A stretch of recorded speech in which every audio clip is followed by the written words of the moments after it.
Thank you very much for being here, for the incredible work you're doing to help us pass the really historic tax cuts. There's never been anything like this in the history of our country. It's cuts and it's relief and it's also reform. And frankly, it's also simplification. So we're covering everything. There has never been anything like it. And it's so important. The economy is doing very well, but it can do much better. A lot of jobs are going to come from this, and a lot of companies are going to start pouring back into the United States. In fact, we're going to be announcing one big one sometime very shortly, a very big one coming back into the United States. All of you have done a tremendous job mobilizing your members, talking to the members of Congress, which is very important, and making a strong case for tax reform in the media. The media is not all fake, so therefore we can get a fair shake. Now is the time to redouble our efforts. Your country needs you now more than ever before. You are leaders of this country and certainly leaders on this subject, and you know more about it than anybody. We need you to be united, committed, and proactive in order to overcome the forces fighting. And there are forces fighting out there that very much benefit by the way it is now, but that's bad for the country. They know that. But they're fighting for themselves. They're not fighting for the country. In a few days, I'll be traveling to Asia to advance America's economic and national security priorities. I'm counting on all of you to be back here working to maintain our momentum on tax reform and tax cuts.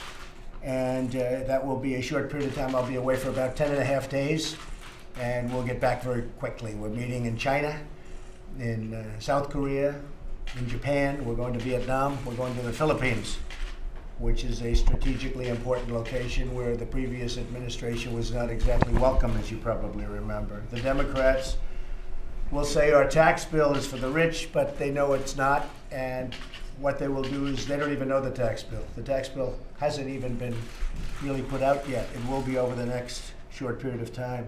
But they immediately say, oh, it's for the rich, because that's the right thing to say. I mean, for them, but it doesn't work, and they know that. In fact, I think we'll have some Democrats joining us and voting for us for the reduced taxes, because it's a tax bill for middle class, it's a tax bill for jobs, it's going to bring a lot of companies in, and it's a tax bill for business, which is going to create the jobs.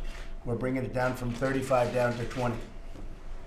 While I'm in Asia, members of my cabinet will be traveling all around the country, talking directly to taxpayers and focusing on the regional media, which we find to be a much more credible media, to be honest with you. In fact, I found it to be incredible how good they are. Of course, Secretary Mnuchin, Director Cohn, and my entire economic team will remain totally focused on tax reform. They'll be staying here, and we'll continue to work closely with all of you. They've had a great relationship with most of the people in the room. We need your continued input to make sure that the final bill gets all of the details right and that we get that approval. I want the House to pass a bill by Thanksgiving. I want all of the people standing by my side when we get ready to sign by Christmas. Hopefully before Christmas, you'll all be in the room standing front row center. I think we'll be able to find a place where you can all stand front row center. It'll be a big event. It'll be the biggest tax event in the history of our country.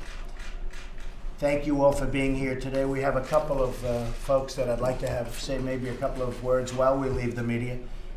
Tom Donahue has been president and CEO of U.S. Chamber of Commerce for a long time. Tom, do you have anything to say? Well, thank you very much for having the meeting, Mr. President. Thank you, Tom.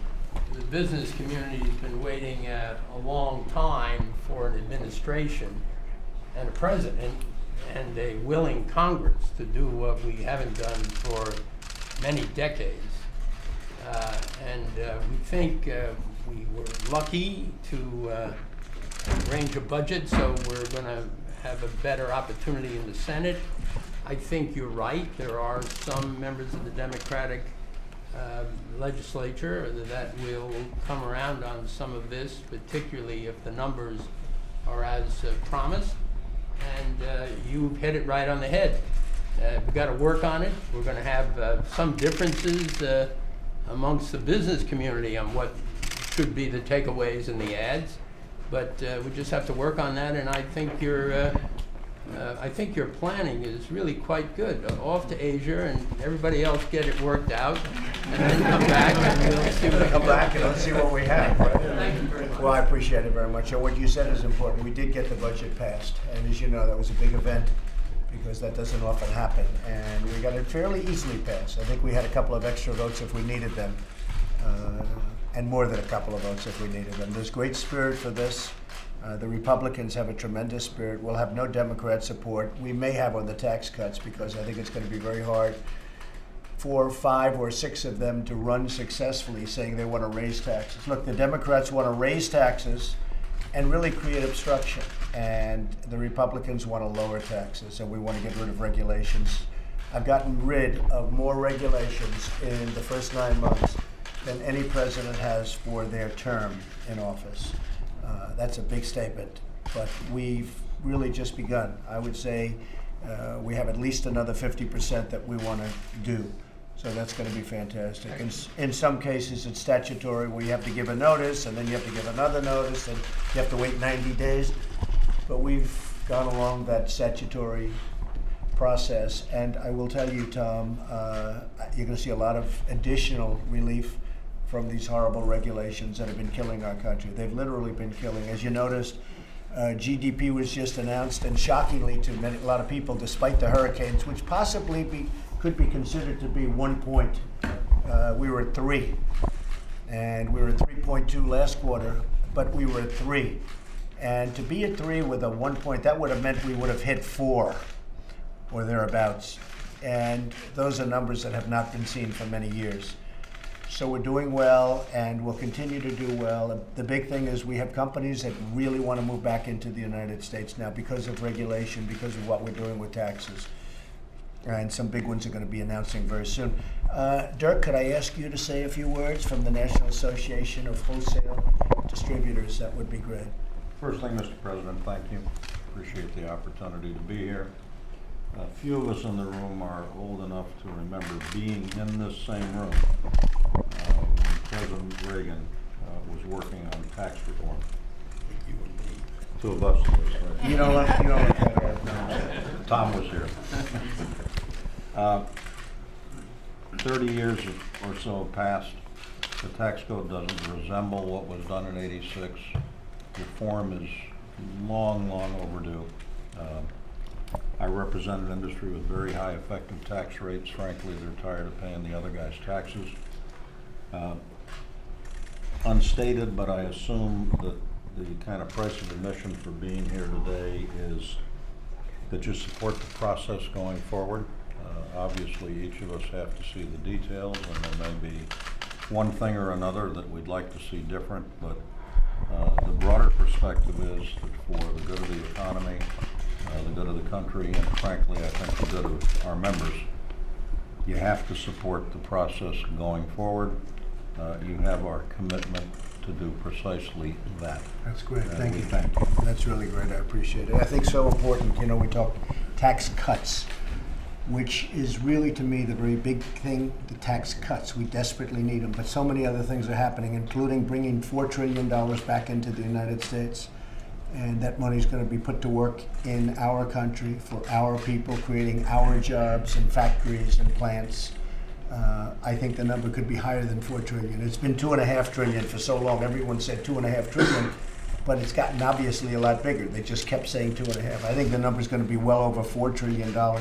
Will be coming back into our country, and so many other things.